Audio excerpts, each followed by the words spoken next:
পড়াশোনা করবে শিশুরা, ভবিষ্যৎ গড়বে দেশের। কিন্তু সেই পাঠদানের স্থানটি হয়ে আছে মৃত্যু ঝুঁকির ফাঁদ। পাবনার ভাঙ্গুড়া উপজেলার অষ্টমনীষা ইউনিয়নের ঝবঝবিয়া সরকারি প্রাথমিক বিদ্যালয়ের দৃশ্য ঠিক এমনই। 1934 সালে প্রতিষ্ঠিত আর 2003 সালে নির্মিত এই বিদ্যালয় ভবন এখন ভয়ঙ্কর ঝুঁকিপূর্ণ বলেই মনে করছেন শিক্ষার্থী ও শিক্ষকরা। ছাদের পলেস্তারা খসে পড়ছে, দেয়ালে দেখা দিয়েছে ফাটল।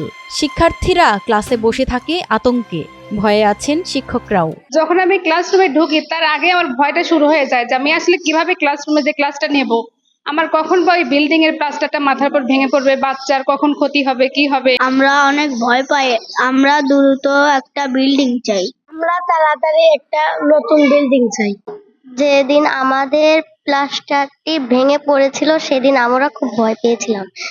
শ্রেণীকক্ষ ঝুঁকিপূর্ণ মনে হলেও বিকল্প কোনো ব্যবস্থা না থাকায় বাধ্য হয়েই সেখানেই চলছে পাঠদান।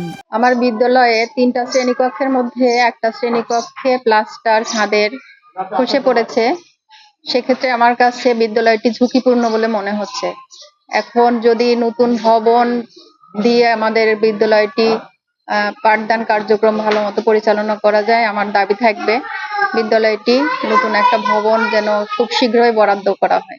উপজেলা সহকারী প্রাথমিক শিক্ষা কর্মকর্তা বিষয়টি স্বীকার করেছেন, জানিয়েছেন বরাদ্দের জন্য আবেদনের প্রক্রিয়া চলছে। ভবনের প্লাস্টার ছুটে গেছে এই মুহূর্তে, তবে সেটা আমি মেরামত করার ব্যবস্থা করব। আগামীতে নতুন ভবন এই বিদ্যালয়ে জরুরি ভিত্তিতে প্রয়োজন। আমি উপজেলা যে কোনো মিটিং এ নতুন ভবনের জন্য বিষয়টি উদ্যোগ গ্রহণ করে বিধি মোতাবেক ব্যবস্থা গ্রহণ করার জন্য ঊর্ধ্বতন কর্তৃপক্ষকে অবহিত করব।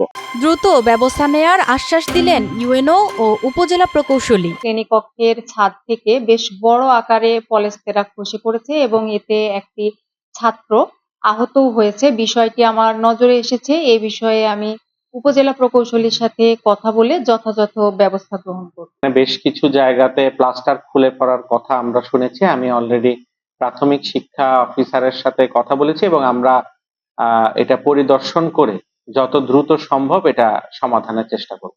বড় কোনো দুর্ঘটনা ঘটার আগেই বিদ্যালয়টির সংস্কার কাজ সম্পন্ন হবে এমন প্রত্যাশা শিক্ষার্থী ও শিক্ষকদের।